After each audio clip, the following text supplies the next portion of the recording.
Pemirsa, Anda kembali dalam dialog malam masih bersama dengan Prof. Iris Rengganis. Prof, kita lanjutkan kembali perbincangan kita pada malam hari ini. Nah, Prof, Ketua Satgas COVID-19 Ikatan Dokter Indonesia, Bapak Zubairi Zurban juga menjelaskan ini terdapat beberapa perbedaan mutasi virus SARS-CoV-2 yang dinamai B117. Nih, apa saja memang Prof perbedaannya itu? Ya, memang perbedaannya di gejalanya ya, gejalanya nyeri tenggorokan, lebih nggak enak dan lebih lelah ya dirasakan itu bedanya ya. Jadi kelelahan yang dirasakan. Nah, itu hal-hal seperti itu, batuknya, nyeri ototnya itu lebih ya, itu varian daripada B117 berbeda dengan varian yang sebelumnya yang kita ketahui. Nah, makanya dibilang lebih buruk ya, lebih lebih lebih menular, lebih menyebar, ya lebih cepat di penularannya seperti itu. Nah, itu memang bisa terjadi ya karena mutasi-mutasi daripada virus itu kelihatannya itu akan lebih buruk dibandingkan sebelumnya. Dia lebih ganas jadinya ya. Nah, tipenya ini tipe yang seperti itu. Nah, itu jangan sampai ini bisa menyebar ke seluruh Indonesia dalam jumlah yang besar ya. Jadi akhirnya banyak orang-orang tertular dengan yang tipe seperti ini. Jadi kita harus antisipasi bagaimana caranya supaya penularan tidak terjadi. Ya karena itu harus cepat ya. Yang lainnya memang kalau bisa divaksinasi, vaksinasi. Mumpung vaksinnya ini masih bisa kita pakai. Ya, tapi yang di Inggris itu tidak akan mengubah vaksinasi. Vaksinasi itu masih bisa diatasi hanya dengan virus seperti itu. Hanya keluhannya berbeda, yaitu sangat terasa pada orang-orang yang mengalaminya. Jadi gejala terinfeksi virus varian baru ini memang agak lebih berat daripada virus yang sebelumnya, begitu ya, Prof ya? Ya, betul, betul. Oke, Prof, apakah untuk mendeteksi jika seseorang ini terinfeksi virus varian baru Corona B117 ini hanya bisa melalui metode swab tes PCR, Prof? Ya, sementara memang demikian. Ya, di negara kita kan masih pakai PCR. Ya, tapi nanti kan sebetulnya para ahli itu bisa membedakan varian-variannya. Di Ekman itu sudah bisa membedakan bahwa isolat daripada virus itu dengan varian-varian yang berbeda. Itu sudah bisa dilakukan. Dan itu akan dilakukan terus tentunya ya di kita. Bahwa kita akan ketinggalan nantinya. Kita nggak tahu virus apa yang beredar variannya. Oke, Prof, saya juga agak penasaran nih sama tes genos. Apakah itu juga bisa akurat atau setidaknya bisa memberikan rasa keamanan kita ketika kita selesai melakukan tes genos ini? Ya, genos itu ya sebetulnya itu kelihatannya sih oke kelihatannya ya, tapi kita kan baru bisa kita laksanakan kalau kita tahu oke atau tidaknya kalau dalam jumlah besar. Ya, kalau kita lihat dia menghembuskan napas ke dalam tabung khusus ya. Lalu ada sensor-sensor di dalam tabung itu yang bekerja mendeteksi ya VOC-nya. Kemudian data itu diperoleh ya dan akan diolah dengan bantuan kecerdasan buatan hingga memunculkan hasil. Nah, itu kelihatannya memang sederhana, tapi kalau memang bisa kita lakukan dan dilihat terus itu akan baik hasilnya. Cuma kita kan belum mulai ya, jadi saya juga belum ada pengalaman mencoba itu. Jadi kalau memang itu sudah dilakukan dan rencananya saya dengar akan resmi dilakukan sebagai usaha perjalanan di kereta api dan di bus katanya. Ya. Kan memang bisa demikian. Ya, kita akan lihat nanti sejauh mana bisa menolong untuk program ini ya COVID-19. Oke. Mudah-mudahan. Karena kalau kita bandingkan harga, ini genos sangat affordable sekali ya, Bu.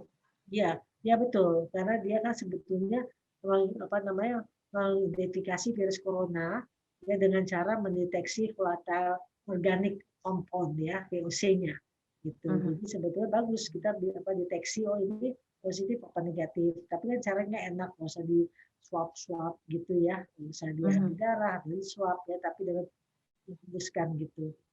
Sebenarnya baik sekali ya, tidak perlu menghembuskan ke tabung khusus ya, kemudian langsung kita bisa tahu hasilnya dalam waktu pendek, singkat. Nah, makanya bisa dipakai di kereta api, di bus-bus ya, gitu. Oke, Prof, vaksinasi ini saat ini sedang berlangsung, namun juga, pasien terkonfirmasi positif COVID ini juga semakin banyak. Menurut Prof, Iris, dalam jangka waktu berapa lama, pandemi corona ini bisa berakhir? Ya, saya sih nggak yakin kalau akhir tahun ini ya, terus terang saya tidak yakin.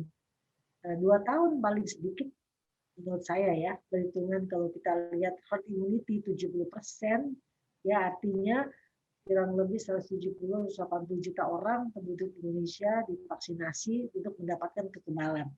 Dan mudah-mudahan itu kita bisa capai tahun depan, dan mudah-mudahan harapan kita.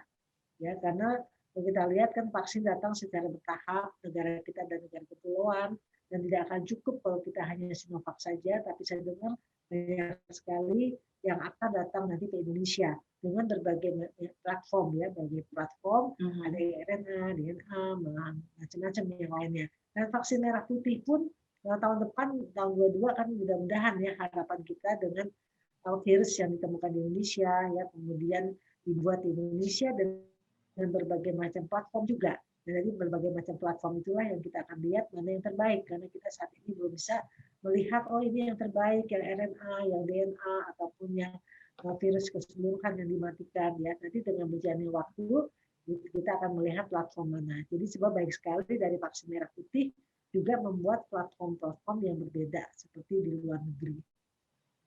Oke. Kemudian juga Prof, berdasarkan menurut Prof Iris sendiri, ketika vaksinasi ini sudah mulai banyak dilakukan misalnya, apakah saran dari tenaga kesehatan ini pemerintah masih harus melakukan pembatasan sosial berskala besar atau bisa memulai aktivitas 100% dari perkantoran, sekolah, dan lain sebagainya, Prof? Ya, sebenarnya belum bisa ya. Kalau menurut saya itu belum bisa karena vaksin kan belum ya kita nggak bisa 100% ya. Herd immunity 70% harapannya. Tapi ini belum bisa mencapai separuhnya dari itu juga belum bisa ya. Dan masyarakat kita itu disiplinnya kurang. Jadi protokol kesehatannya kurang. Misalnya anak-anak akan rencana masuk sekolah, apakah yakin? Saya merasa kurang yakin ya kalau anak-anak walaupun gurunya sudah divaksinasi, masalahnya vaksin anak masih dalam penelitian fase 3 di luar negeri. Ya, jadi belum bisa kita masih menunggu ya, belum ada izin edarnya, izin emergency use authorization-nya, masih fase 3. Mudah-mudahan saya dengar hasilnya bagus efikasinya di luar ya. Nah, tapi kan belum masuk Indonesia juga. Ya, jadi kalau menurut saya misalnya sudah gurunya masuk, tapi dengan sudah divaksinasi, kemudian anaknya datang belum divaksinasi, penularan bisa saja terjadi mungkin bukan dari gurunya, tetapi dari anak-anak yang saling menularkan juga bisa, dari kondisi di sekitar sekolah juga bisa ya. Jadi rasanya kalau untuk saat waktu dekat, rasanya lebih bagus masih online belajar ya. Karena kan menghindari kerumunan. Ya, menghindari kerumunan itu penting sekali. Jangan anak-anak namanya anak-anak ya, kalau udah ketemu teman nanti nggak sadar terus makan bersama, buka masker. Nah, hal-hal itu kita perlu perhatikan dan kita perlu edukasi ke masyarakat terus menerus ya. Jadi mereka juga banyak orang yang ingin divaksinasi tetapi belum syarat sehingga dia tidak dikasih vaksinasi, termasuk lansia karena ada komorbid. Tapi ada juga orang yang sudah bisa divaksinasi, kriteria yang memenuhi syarat, tetapi tidak mau divaksinasi. Nah, ini juga merupakan satu tantangan buat kita semua. Ya, jadi untuk mencapai herd immunity 70% atau kekebalan kelompok, itu bukanlah suatu hal yang mudah untuk di Indonesia. Ya, jadi edukasi harus terus-menerus dilakukan. Ya, jadi kita bersyukur sekarang Kemenkes sangat aktif sekali melakukan edukasi di ID juga demikian ya, kerjasama yang bagus sekali antara ID dan Kemenkes untuk melakukan edukasi kepada nakes-nakes, pada masyarakat melalui berbagai macam webinar. Dan saya kira itu sangat baik ya, dan juga melalui seperti malam ini termasuk salah satu edukasi kepada masyarakat. Oke, Prof, proses vaksinasi yang baik untuk lansia ini seperti apa, Dok, harusnya? Nah, proses yang bagus ya untuk lansia, sebaiknya lansia itu kan rata-rata ya, tidak semua. Rata-rata punya komorbid, walaupun cuma satu komorbid. Sebaiknya komorbid itu dikendalikan dulu, dikontrol. Jadi lansia itu datang ke dokternya masing-masing. Ke dokternya mengontrol dan dokternya menyatakan oke. Kalau perlu pemeriksaan laboratorium, silahkan pemeriksaan laboratorium. Ya, contohnya pada orang yang ada diabetes, yaitu tentu saja perlu pemeriksaan laboratorium. Jadi HbA1c kalau di kota besar yang ada fasilitas itu untuk melihat bagaimana gula darah kadar gula 3 bulan terakhir, misalnya contoh saja. Ya, kemudian gula darahnya juga bagaimana kondisinya, minum obatnya, nah itu harus dikontrol. Dan makanya orang diabetes bukan tidak boleh, justru diharapkan divaksinasi karena kondisi sistem imunnya tidak sebagus kalau orang tidak diabetes. Nah, hipertensi yang tadinya 140/90 maksimal untuk divaksin sekarang sudah karena dinamis ya 180/110 maksimal. Jadi kita lihat vaksin Sinovac ini aman ya dengan berjalannya waktu. Dan juga kalau kita mau lihat ibu hamil memang tetap tidak boleh karena kan tidak ada penelitian khusus untuk ibu hamil dan tidak etis untuk penelitian pada ibu hamil. Tetapi pada ibu menyusui ternyata sekarang Sinovac sudah boleh untuk ibu menyusui. Nah, nanti tiap-tiap vaksin berbeda lagi aturan mainnya. Ya, yang saat ini baru Sinovac. Nanti kalau masuk dari Pfizer, masuk dari Moderna, itu harus dibikin lagi aturan mainnya. Yang mana boleh, yang mana tidak boleh. Rambu-rambunya harus dibuat lagi. Ya, karena platformnya berbeda. Jadi untuk lansia memang tetap harus dikontrol komorbidnya. Bila komorbidnya sudah terkontrol, lansia tersebut bisa divaksinasi. Seperti itu. Oke, baik Prof. Kita akan lanjutkan kembali perbincangan kita pada dialog malam, tapi kita harus jeda lagi sesaat, jadi jangan kemana-mana, tetap di dialog malam.